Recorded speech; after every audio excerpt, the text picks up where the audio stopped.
Like, if Naruto has talk no jutsu, then One Piece has flashback no jutsu.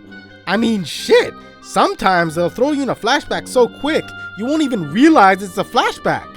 And finally, the length of just the fight between Luffy and Katakuri, and nothing else, is... Now, I try my best not to make videos on this channel that are political, but today we're going to talk about One Piece! And we're all aware that One Piece is known for its ridiculous length, but it's also known as being in the discussion as one of the best animes that has ever came out. And I want it to be known, the reason I'm making this video is not because I think those claims aren't justified, and I'm just curious to actually find out the reason why the fights in the show have a range of 30 seconds or 35 episodes. But I'm not trying to make an hour-long video, so today we're going to take a look at what feels like the longest fight in One Piece, Luffy vs. Katakuri, which stands at an impressive 22 episodes. Like, god damn! I know animes that are less than 22 episodes. And for those of you thinking, 22 episodes isn't that long, it's literally almost 7 hours. However, that does include all the parts of the episodes that does not include Luffy and Katakuri. Huh? What are you saying, voice in my head? You want to know how long the fight scenes are by themselves? Well, thank you for asking, but I actually made a list that I'd like to share with you all. So, during the 22 episodes where the fight between Luffy and Katakuri takes place, there are 8 flashbacks to the training with Rayleigh, 27 cuts away from the fight. There's probably more. The length of the subplots are 4 hours long. The length of the flashbacks are thankfully only 15 minutes. And finally, the length of just the fight between Luffy and Katakuri and nothing else is... I'm gonna need a drum roll, please. 2 hours and 55 minutes. Yup, that's right. These animators spent months, possibly years, I don't know how long it actually takes, making this fight over 2.5 hours. Now, first of all, I just want to congratulate them. I literally didn't know fights could be this long. And second of all, just wow. I mean, wow. Now I really want to take a look at this fight and just analyze how any battle could possibly take this long. So without further ado, let's get into the news. So this fight starts around the arc where Sanji has some family matters. And it's in the middle of the fight with Big Mom. But the thing you'll notice about this fight, and every fight in One Piece, is that the fight will only take up at most half an episode. And there's nothing wrong with that, since that's part of what makes One Piece One Piece. But sometimes it's hard to get invested into Sanji baking cakes with some girl that has 3 eyes and literally the ugliest female I've ever seen, when I know Luffy and Katakuri are about to go right back at it. But regardless, this fight starts off when Luffy gets sucked into a mirror by who I will exclusively refer to as Witch Bitch or Old Witch Bitch, since I literally don't remember her name and definitely don't care enough to look it up. But even though she's not important enough for me to want to learn her name, whether I liked it or not, her stupid ass devil fruit power plays a huge part in this fight. So basically, her power allows her to send anyone or anything through mirrors to any location she pleases. And that may sound convoluted as fuck, but you'll notice a lot of Big Mom subordinates that look pretty weak usually have super specific abilities that only become incredibly useful in the right place and the right time, which I have to admit is one of the better parts about this fight.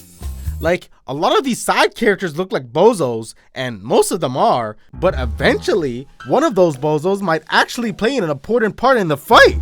Like, for example, this 7-year-old girl who has an older brother complex, which, by the way, continues to be one of the weirdest tropes that continues to exist in anime, ends up having the ability to hide her hockey presence, float in the air with the device Big Mom gave her, and have a blow dart that shoots poison darts, all for the sake of getting an opportunity to sneak up on Luffy so she can hit him with a blow dart.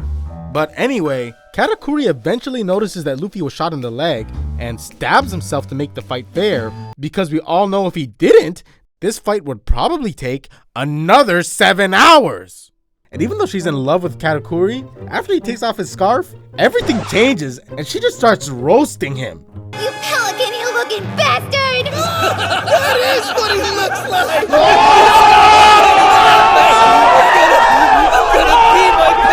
I'm not a rapper. I'm not a rapper. And although little inclusions like these really help to add some depth and entertainment to this fight, there's a lot of inclusions that, in my opinion, had absolutely no need of being in the episode.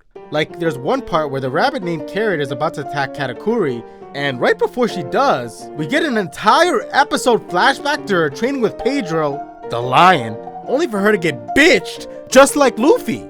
Like, if Naruto has talk no jutsu, then One Piece has flashback no jutsu. I mean, shit, sometimes they'll throw you in a flashback so quick, you won't even realize it's a flashback. And also, I kind of forgot to mention this, but Katakuri's observation haki, which is basically the One Piece equivalent of Spider Sense, is so ridiculously good, he's able to see attacks that are coming in the future. And the reason I mention this is because when Katakuri kicked Luffy's face into a wall for the 306th time, I finally came to a realization. From the beginning to the end of this fight, the entire point of this battle is to showcase Luffy's durability so his observation haki can eventually get stronger than Katakuri's. And you may be thinking, isn't durability a good thing? Well, yeah, it is, but when it's the driving force for your fight scenes, lots of durability turns into lots of duration. And the so-called fights end up taking way longer than it needs to be. Like, I should not be debating whether or not I include the part where Katakuri sings a song about donuts in his house as part of the fight. Donuts. 至福とはこのひとときのこと。Donuts. And although a fight can still be long and great at the same time, when you repeat the same formula of Luffy getting knocked out for a while, just so he can get back up and keep trying until he wins, for some people, it may eventually start to get stale. I mean, you have all these super evil guys who commit murder for a living, but for some reason, they won't ever finish anybody off. Or if they do, they won't cut their head off or cut them into pieces. Instead, they'll just knock them out and kind of just stare at them, or knock them out in some super ambiguous way. Like throwing him into the ocean, for example, which, by the way, never works. And I get that Luffy usually gains the respect of his enemies so they don't want to kill him, but unless there's someone who is really willing to kill Luffy when they first get the chance, Blackbeard, there's never really going to be a sense of tension in the show. But disregarding that for a second, now let's see if we can find out if anything could have been changed to make this fight, I don't know, not over 2.5 hours long? Well, first, let's take a look at the 8 Rayleigh flashbacks and see if they really are that necessary to the story. So in total, the Rayleigh flashbacks take about 15 minutes, and I know that may not sound like a lot, but having 8 separate flashbacks, you gotta admit, is a little bit extra. And you're probably wondering, what did Luffy learn during those flashbacks? And the answer is, mostly nothing. Like, out of the 8 flashbacks, I'd say only about 2 of them actually had an effect on the fight. The rest are just Luffy fighting a variety of animals who escaped from the zoo, and a couple scenes with them talking, which, by the way, don't provide any context and are pretty pointless since none of them explains anything about his Snake Man form. But anyway, now let's talk about the 27 cutaways from the story. And I'm not gonna rag on the show for focusing on the subplots too much, since I actually like a lot of the characters on the Straw Hat crew, mostly Zoro. But 27 cutaways from the story might make it a little difficult to focus on the fight. Like, there are way too many scenes where Katakuri beats the shit out of Luffy, and Luffy giving a speech about never giving up, only for Luffy to get absolutely destroyed for the rest of the episode, with the exception of the last 2 episodes, of course. And I get that they wanted to showcase Luffy's durability, but surely there's a better way to do that than beating his ass senseless over and over again. Like, we know that Luffy's going to win. That's kinda the point of the show. So you can see why stretching a fight like this to be this long is a little ridiculous. Like, they could have easily just made Luffy transform into his Snake Man form way earlier, but I'm pretty sure they needed time to go over all these subplots about these characters that literally nobody cares about. And like I said, there's nothing wrong with that, since that's part of what makes One Piece One Piece. But I'm trying to figure out why the fights in One Piece are so long, and like it or not, the subplots are part of that reason. Now, should One Piece change anything about itself to prevent this? Probably. Are they going to? Probably not. At least until Luffy finally fights Blackbeard 5 years after this video comes out, which brings us back to the point of this video. In One Piece, yeah, sure, the fight scenes are pretty good. But what really makes One Piece great is all the characters and subplots the world building creates and how it all connects back together, usually in a beautiful way. However, the truth is, this entire argument is flawed. Yes, durability can eventually get boring, and the subplots are part of that reason, but it's also the subplots that make One Piece so ridiculously entertaining. Now, are there going to be subplots that I personally don't find entertaining? Yes, of course. Now, are other people going to find those very same subplots I despise entertaining? Yes, of course.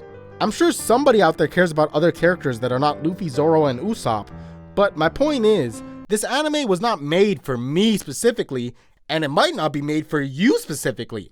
At the end of the day, animes are animes, and if there's anything I learned about animes, it's that animes are going to do some stupid shit. Like, a lot of stupid shit. Like, shit that wouldn't happen in any other world other than anime. So I say all this to say, not every part of One Piece is going to be your favorite part, so maybe you should just take a seat, relax, and enjoy the show. And hey, if you don't enjoy the show, you can always take the less popular alternative and not watch One Piece. But I mean, what the fuck do I know? I'm just some guy who spends way too much time editing and making videos. I mean, One Piece clearly found the recipe for success. Unlike me and my channel, I clearly have no idea what I'm doing. Like, I can't even imagine what I would do if I had Sorry about that. But anyways, if you made it this far into this video, I just want to congratulate you on being one of the best human beings on the planet. And I also need to say, you may have noticed an 8-month gap in between videos on my channel. And the reason for that is because I spent 6.5 months on the Bleach video that ended up getting copyrighted, and I was forced to come up with an entirely new video from scratch. That being said, I'm sorry this channel took so long to finally get videos out somewhat consistently. So if you guys could just take the time out of your day to like and subscribe, it might just give me enough motivation to get the next video out in under a month. But regardless, I won't waste any more of your time. Check out my other videos if you want to, and thanks for watching. Then beating his ass. Be biting my tongue.